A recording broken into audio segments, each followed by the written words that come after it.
Welcome in to Daily Faceoff Live, your go-to source for everything hockey. Live every weekday at noon Eastern.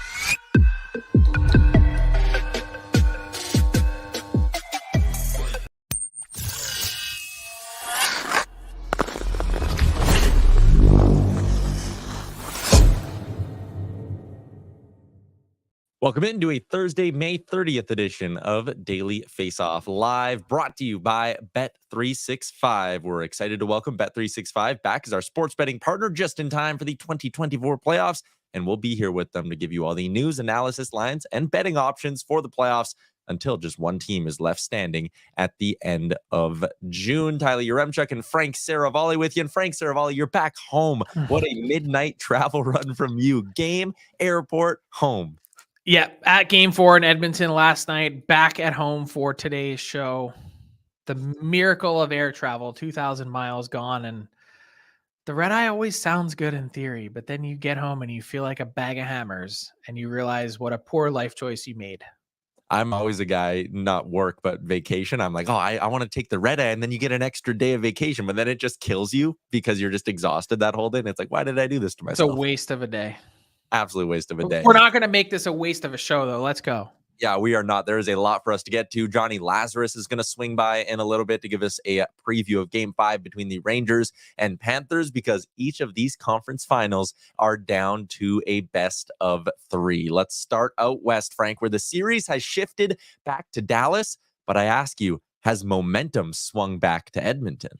I think it has. The Oilers have led for 40 more minutes in this series than the Dallas Stars have. And there's something about that comeback. Look, the Stars had a humongous one in Game 3, but for the Oilers, down 2-0 in the first 5 minutes of Game 4, an all-important Game 4, they could have folded like a cheap tent in a soft wind. And I would argue that 2 or 3 years ago, this Oiler team would have done exactly that. But the way that they battled back 5 unanswered goals, it's not just that they scored, it's how they scored. And it's the different contributions that they've gotten along the way. I mean, consider the special teams battle. Neither team has scored a power play goal in this series to this point, yet the only unit that's done so is the Oilers PK, which gets an enormous game winner on a shorthanded break from Matthias Janmark. I mean, who had the Oilers penalty kill outscoring the Oilers power play on their bingo card this round? Not me. No, man, the penalty kill it was a massive reason why they were able to get out of that series against Vancouver. They killed off double minors in each Game 6 and Game 7, and that momentum's carried right into this one. So Mark Stewart behind their bench deserves a ton of credit for that. And also they got guys who, and Kris Knoblauch talked about it when he came in and the penalty kill was bad. He wanted guys who would accept that role as their identity and really take a lot of pride in going out there. That's exactly what they got, man. Matthias Janmark, Connor Brown, these guys, they don't play in a lot of situations, but they take pride in their penalty kill. And they were both excellent once again, both at 5-on-5 on the fourth line for the Oilers and teaming up for what would be the game winner. Yeah, they got massive shifts from them at even strength in that third period too, as they were salting away that 2-goal lead. Leon Draisaitl mentioned this after the game. He said, our penalty kill has done a great job of dictating the pace of the other team's power play. That's really hard to do. And yet that's pretty much exactly what they've accomplished. 23 consecutive kills stretching back to Game 5 of round 2 against Vancouver. Impressive stuff. We'll get back to Edmonton in just a second, but from the Dallas perspective, bear with me here because we talked yesterday about what a dominant road team they've been. And a big part of that is Ottinger and their ability to shut down the other team's offense. And you look at their goals against in road games in these playoffs. Against Vegas, 3 road games, 2 goals, 2 goals, 2 goals. Against Colorado, 3 road games, 1 goal, 1 goal, 1 goal. And now you look here at Edmonton, they gave up 3 in Game 3, still came out with the victory. Then they give up 5 in Game 4. And I know one of them was the Ekholm empty netter. But how concerned should the Stars be that trustworthy defense and that strong road game? Maybe there's a crack in it. Well, there's a crack in Jake Ottinger, that's for sure. That's one thing that isn't really being talked about. And not to say that he played poorly by any stretch of the imagination, but he arrived in Edmonton ahead of Game 3 only allowing at most 2 goals in any one road game so far in the playoffs. The Oilers put 7 past him in their 2 home games so far this series. That's been important, but also this now comes down to depth. Like, let's talk about the Kris Tanev injury. You're already playing Alex Petrovic, who, by the way, has spent exclusively the last 5 seasons playing in the AHL. Exclusively. He's been in the AHL since the Oilers got rid of him in 2019. That was under Peter Chiarelli. Ken Holland is now finishing a 5-year contract as GM and president. Like, what? So Petrovic's been playing. Nils Lundqvist has been a healthy scratch. The Stars are basically, if Tanev is out, down to 4 defensemen, and one of them is Ryan Suter, who, if you watched, really struggled in Game 4. I think there's been a serious shift in the pendulum here. We've talked all series long about the Stars not having any holes in their lineup, about the depth that they have. They have that up front, but when you see what Janmark is doing, when you see what Connor Brown's giving you, the advantage is not as big as I thought it was, at least to this point, Game 4. And now I think the Oilers have a clear advantage on the blue line, especially when you have a guy sitting out that's 6'6" Vinny Desharnais that is going to be a well sought after free agent. They've got some options to play with, and that's why the adjustments have also been key from Kris Knoblauch. Let's get into those adjustments because I wanted to kind of break a few of them down. The one on the blue line was the headline grabber, moving out Vinny Desharnais, and Philip Broberg slides in. I loved what Philip Broberg brought to that. But you were hesitant, and you thought that it was a bad move at the time because you thought that the moment would be too big for him. I didn't think it was a bad move. I said there was risk involved that the moment could be just like the Cal Pickard one, though. You were questioning that one too, and you said, I don't know. I don't know if I'd go with him in this spot. It's almost like, Tyler, like, you know, maybe the motto for you should be, if you're scared, get a dog. And don't tell Amber I said that. Yeah, please quiet down, Frank. I do the show at home. But and listen, I'm naturally a hesitant person. Like, playing a guy who hasn't played in 40 some days was worrisome for me. But Broberg comes in, skates well, his gap control excellent. And I love how, like, he's a tall guy and he plays with a pretty long stick too. There were so many times where Dallas was coming in and he just swung his stick out, knocked it away from trouble. I loved what I saw from Broberg. He absorbed the forecheck without any issues, didn't look out of place.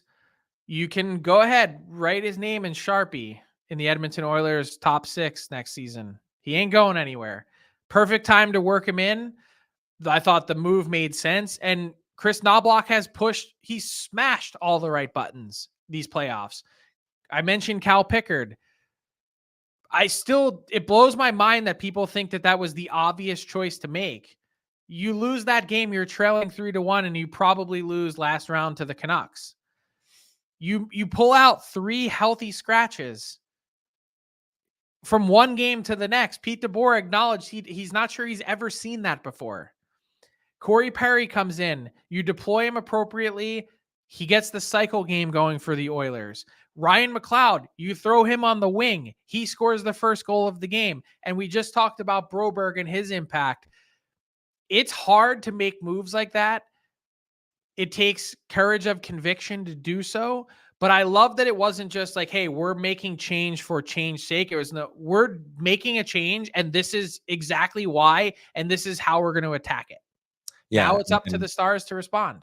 Yep, absolutely. The all redemption goal was great to see as well. Ryan McLeod from Darnell Nurse and Corey Perry to open the scoring for Edmonton. What did you make, just quickly in 30 to 60 seconds, Darnell Nurse's bounce back game? Huge. Tough start, a puck in off the ass, your -2 in the first 5 minutes. And I love what Corey Perry said. It was super quiet in that arena. And he goes, I just looked up and down the bench and I said, we're fine. Even after the McLeod goal, you could tell that he was still trying to kind of rev them up a little bit. Go back and watch the goal celebration again behind the net. And he's almost like, let's go. We're in this. That's not what he mouthed, but that's the vibe that you get from watching it, that it's almost like the rest of the Oilers needed to be convinced, like, hey, come on, we'll be okay. Let's go.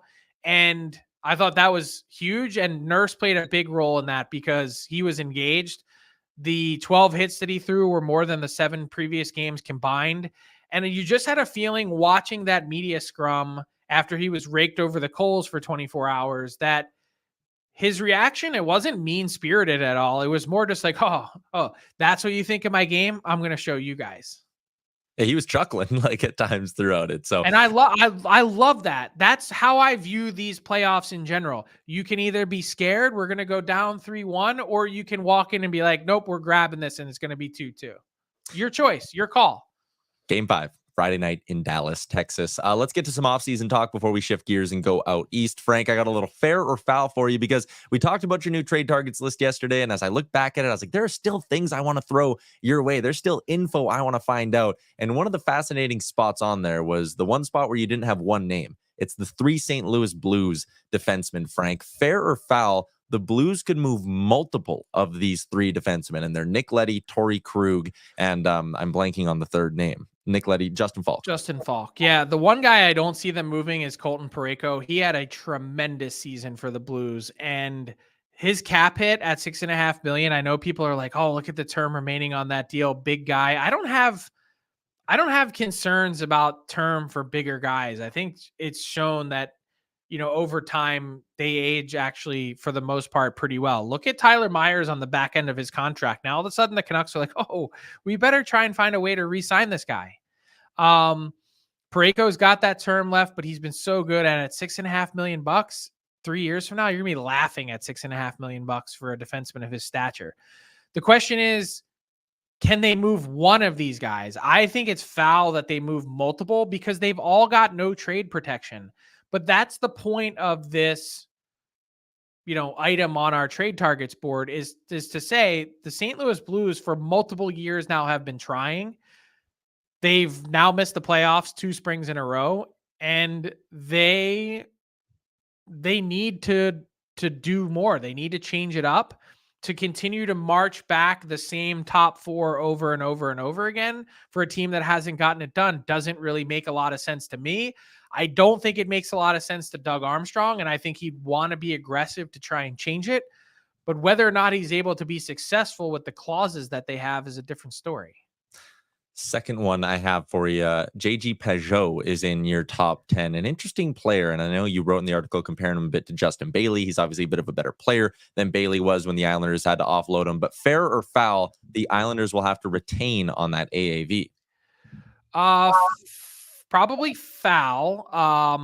That would be the point, would be to offload the whole thing. And that's why I'm really curious as to why they went about making that pick swap last week. Who makes a pick swap in the first round in late May? You never see that. 5 weeks out from the draft, you don't even have a clear sense of how the board's going to shake out yet. And most of the time, you don't have one till you're halfway through the round, let alone doing it 5 weeks ahead of time. So why did the New York Islanders get extra second round capital? The only thing I can think of and piece together is that they traded a second round pick to move off of Bailey last year. They traded it to Chicago. Chicago was able to then buy Bailey out, and no harm, no foul. They acquired basically a second round pick for cash. This time around, Peugeot, production wise, certainly isn't living up to it. And the Isles only have $6 million in cap space, and they need to sign at least 5 to 6 more players. That's not going to be enough to do it. Peugeot's one way to create some flexibility, and I'd imagine that of all the guys that are on their roster, he's one that stands out the most in terms of play commensurate to pay. Fair enough. Another name we talked about yesterday was Nikolai Ehlers, and that ties in nicely to our team today for our offseason look ahead, Frank. It's the Winnipeg Jets. Ehlers on your trade targets board, a guy heading into a contract year with a $6 million cap hit. But it's not the only question that Kevin Cheveldayoff is going to need to find an answer for. They have a handful of pending UFAs this summer that they're going to have to make a choice on. Up front, Monahan and Toffoli, both acquired as deadline rentals. Do you see either of those guys being back in Winnipeg next year? Toffoli, almost definitely not. I would say that the jury's still out on Monahan, but he's going to be more than doubling his cap hit from this past year. It was $2 million. With the production that he had, with the health that he was able to prove, my guess and the AFP analytics projection on our top 75 free agents board is they have Monahan somewhere around $5.3 million. Now, he might not stretch that high, but it's certainly going to be well north of doubling where he is now. I think the real interesting case is Ehlers, as you mentioned on our trade board.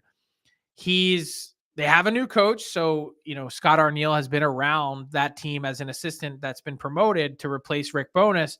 So you don't always have 100% view, but I can tell you now, stretching back a couple coaches from Bowness to Paul Maurice before that, they had kind of gotten frustrated because Ehlers he's earned a reputation as a bit of a freelancer in their lineup.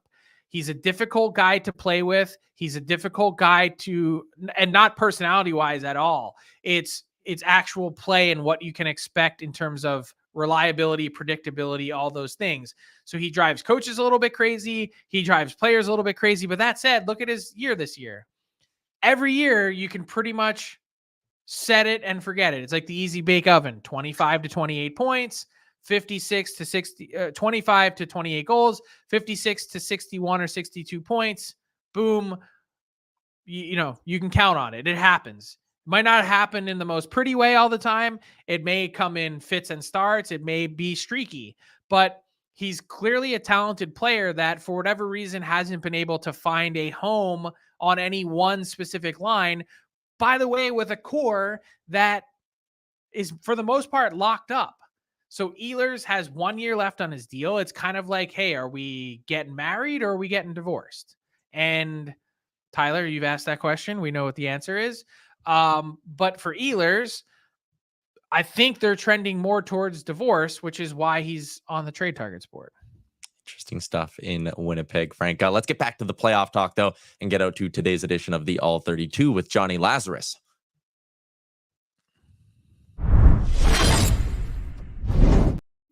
Johnny, look at this guy. Colored shirt. Johnny Hollywood.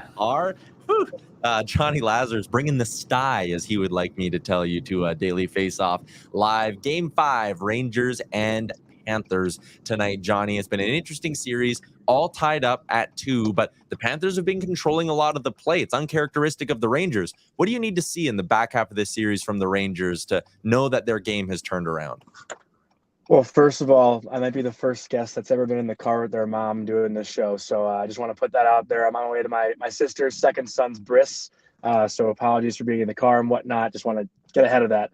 But what the Rangers need to do tonight, they need to get the puck behind the Panthers defenseman right away and establish a forecheck. That's been their biggest issue, I think, in the entire series, is just establishing offensive zone pressure and then sustaining it. I mean, to me, I don't know if this is a hot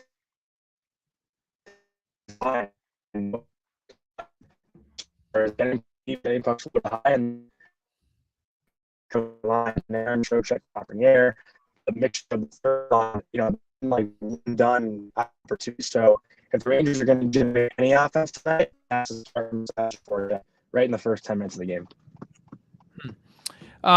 Johnny, when you look at Mika Zibanejad, it's the most shocking stat that I can think of in the playoffs to this point. Sergei Bobrovsky, 1 assist. Mika Zibanejad, 0 points. How's that possible? And what's happened to him? Well, if you think back to Game 5, there was a play where I think it was Brady Shea who kind of cross-checked Mika in the back, and he went to the bench a little bit wobbly and looked a little bit uncomfortable. And since that play, he hasn't necessarily been himself, I'd say. And listen, this time of year, everyone's hurt, right? And you got to play through it. You got to find a way to produce through it. But it definitely seems like he's a little off. But that said, the Rangers' second power play in Game 4, Zibanejad hits the crossbar. And if that goes in, who knows if that gets him going or not, right? It changes the outcourse of the game, changes a little bit of everything. We know, and Tyler, you've seen it in the Edmonton series too, Frank, you as well, one play could change so much in a series. And I will say, I've seen a lot of Ranger top guns disappear before, so I might actually say that the Oilers having more shorthanded goals than power play goals might be more surprising than Bobrovsky having more points than Kreider and Zibanejad. It depends how you look at it, but it's definitely disappointing, and the Rangers aren't going to go anywhere if Panarin, who does have a couple of assists in this series, but hasn't looked himself, Kreider and Zibanejad aren't putting up points. When you look again, like at the way the Panthers have controlled the shot share and the attempt share in this series, is there anything that they've been doing that's surprised you, or anything they've been doing that's maybe caught the Rangers off guard through the first 4 games? I tried to ask this question to Sam Reinhart in the postgame the other day, and I don't know if you guys are seeing this around the conference finals, West, East, whatever, but Florida's endurance and just the shape that they're in as a team, they never look tired. And I've been saying individually, Gustav Forsling, that man is bionic. I mean, he plays, probably, I don't think he played 20 minutes the other night, but he plays a pretty good amount, of these games, and nothing gets by the guy. He is built like a brick shithouse. And that's kind of what the Panthers are. Their motor is just nonstop. It's going. Like, when have you seen the Rangers made Florida look tired at any point of the series, even the previous two series against Boston or against Tampa Bay? I can't think of one game where Florida was heavily outplayed. So the conditioning, and a lot of guys have talked about it. Nick Cousins was one of them I talked to earlier in the year about how difficult their training camp was this year. It's something that just sets the standard for the rest of the season. And Florida's, like I said, I use the word endurance. Like it's pretty remarkable to see how good of shape these guys are in. Jonny, you can't use that kind of language in front of your mom. Please apologize on behalf of Daily Faceoff Live. Mom, they said I can't say shit about you. Jonny, this was hilarious and unexpected, but I love it. Appreciate your insight, man. Enjoy the game tonight. Yeah, thank you guys. I appreciate it as always.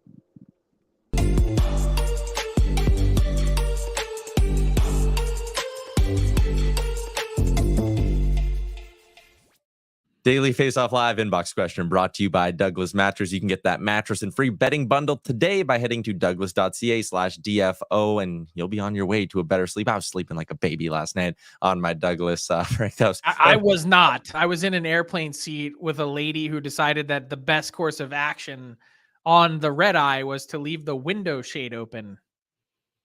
Yeah. It's very odd as someone from the East Coast to be in Edmonton and to walk out of a playoff night game and it's still light out. Like, that's super weird. That said, it also gets light really early there. And yeah, it was 3:30 in the morning on the plane, and this lady, this jagaloon watching her movie, she was like, "Oh yeah, this is normal. Let's open the window shade." What, like, for the love of all that's holy, please close that. Yeah, we needed to get you one of those little masks you could have put over your but no one with any self-respect wears one of those. It's like the guy walking through the airport with the neck pillow. Like, bud, your flight's an hour and a half long. I can assure you, you don't need a neck pillow. It's an instant, like, we can't be friends if you walk around the airport with a neck pillow. Yeah, I'm a bit of a neck pillow guy myself. Are you really? Yeah, for the long flights, it's good, Frank. If it was a Douglas pillow and mattress, then I would say, that would be different. But fair enough. All right. Let's your inbox question. Ryan Smith, the new Utah owner, had an impromptu appearance on the Pat McAfee show yesterday, Frank, and said, or he hinted that two of the names that are finalists are Mammoth or Yeti for the Utah name. Either of those two jump out to you? Also, can I say I love that he just calling up the Pat McAfee show, I mean, like, hey, I got something to say. I think it's good for the sport to kind of have that relationship. Anyways, Mammoth or Yeti? He's been on the Pat McAfee show a bunch. I would say I'd be shocked if it doesn't end up being Yeti. That really seems like it's been, remember, like, when the Kraken went through their thing, that was one of the big things. It was like Kraken. That's all you kept hearing. And then they found a way to make it look cool. I think the tough part here, like, Yeti has always stood out to me. And I made this point a couple times saying that I'm glad that it's Yeti and not Yetis. It can't be Yetis. It's got to be Utah Yeti. But I think it's disappointing that they're not going to have a jersey and logo for year one. It feels like a money grab, because I was out there in Salt Lake for their Welcome the Team event, and like, people were gobbling up sweatshirts with the NHL shield on it and t-shirts that just said NHL Utah. And it's like, that's weird enough as it is, but to then go and play a whole season as Utah, and people are going to buy those jerseys, to then come back a year later and be like, hey, buy these jerseys when we actually have a name. Yeah, I'm out on that. I think you're bang on, and I agree with that. You got to have a name. You got to have a color scheme too coming out of the gates here. So at least but we know they're not. Like, they've said point blank that they are definitely not going to have a logo and name in year one. And you're already most of the way through the process, and it's May 30th. I was at the NHL draft in June of 2011 when the Jets moved from Atlanta to Winnipeg. It was only a few weeks after. They literally held up like an NHL jersey for Mark Scheifele. They didn't have a jersey yet, but when they hit the ice in October, we knew they were the Jets. We knew what they looked like. We knew everything. It's entirely possible to do this, but unless you want to, squeeze out a few extra bucks from the hardworking people of Utah, then do your thing, Ryan Smith.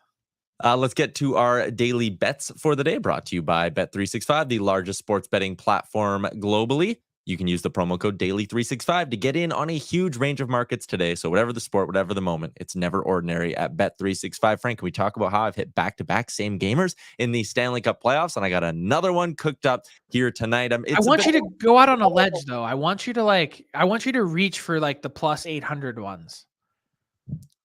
That's not my, the common theme today. I'm a hesitant person, which is why I'm teasing the total up to 6.5 from 5.5, taking the under tonight. For Hagee, crushing his shot prop, I'll bring that down to just 3+ instead of 4+. And I'll go with Alexi Lafreniere shot prop as well. He's been kind of hit or miss a little bit, but I think he's playing some awesome hockey. So you can play all of these three together at plus 320. But I can't pick a side in this one, Frank. I don't know about you.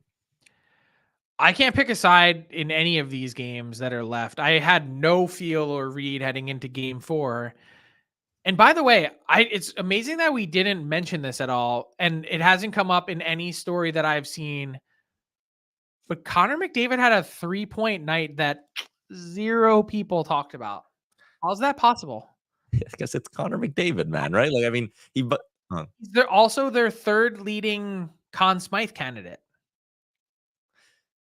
Yeah, I would definitely have Draisaitl above him. I'd have Bouchard ahead of him too. Yeah, no doubt. How? By the way, what are the Conn Smythe odds on Bet365? That is a Who's the favorite? I would also add, just while I looked that up on Connor McDavid, I will say I thought game 3 he was excellent, especially in the first period. And I did think he was good last night in game 4. I think he's starting to look more and more like himself. It was such a weird game because Draisaitl was actually sloppy for huge chunks of it, but then you go see him do something that like no one else can do, and you're like, oh yeah, okay, that makes sense. But like catching passes, puck bobbles, like things that just he doesn't normally do. There are 3 players tied for the top spot on the Conn Smythe odds board at Bet365. It's Connor McDavid, Igor Shesterkin, and Jake Ottinger, all at plus 550. McDavid's probably a little public money / you don't want to give him bad odds and then have him blow up in a cup final and you're sitting there as the book like, Yeah, I get it. And then what are the odds today to win the Stanley Cup, the futures? The odds today to win the Stanley Cup is... Oh man, you're making me do a lot of Googling. I'm gonna say that I'm gonna bet that today the Oilers are the favorite to win the cup. Dallas plus 220, Edmonton plus 240, Florida plus 260, and the Rangers at plus 380. Okay, so the other day on Bet365, it was Rangers, Oilers, and Stars all tied at plus 240, and the Panthers were at plus 375. Interesting. That was 4 days ago. That was Monday morning while you were in travel hell. Yeah. All right, Frank, let's wrap up the show with our garbage time for today. It's brought to you by Wendy's. Wendy's only ever uses fresh, never frozen beef in all of their burgers. That's why, whether it's a Baconator, a Dave Single, or a JBC, you'll only ever find real fresh beef that's real juicy and loaded with fresh toppings. Download the Wendy's app today and check out the latest deals. Let's go out to the PWHL. Year 1 of the PWHL wrapped up, Frank, and it was Minnesota coming out with the first ever Walter Cup. Shout out to Kendall Coyne on capturing the title as the captain of the team. And I think blanket statement, Frank, the first year of the PWHL, very good, I think, for the sport of hockey, and it's nice to have the women's league kind of feel like it's on a nice path. I'd say a smashing success. The fact that it went to 5 games was huge. The viewership seemed to be really impressive. The ticket sales and impact that they had, particularly across Canada, I think was really strong. It needs to be better in the US. Like there's a lot of work to do in the US to make it bigger and better. That's also the exciting part. It depends on how you look at it. The opportunity is big. And this was a great first step, I think, for a league that has tons of room to grow. And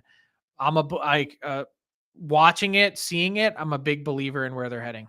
Yeah, as am I. That is a wrap on today's edition of the show, a pivotal Game 5 at MSG this evening, and we'll be back tomorrow at noon Eastern to break it all down. Enjoy the hockey. We'll see you tomorrow. Thanks for tuning in to Daily Faceoff Live. Make sure you hit the subscribe button to never miss an episode.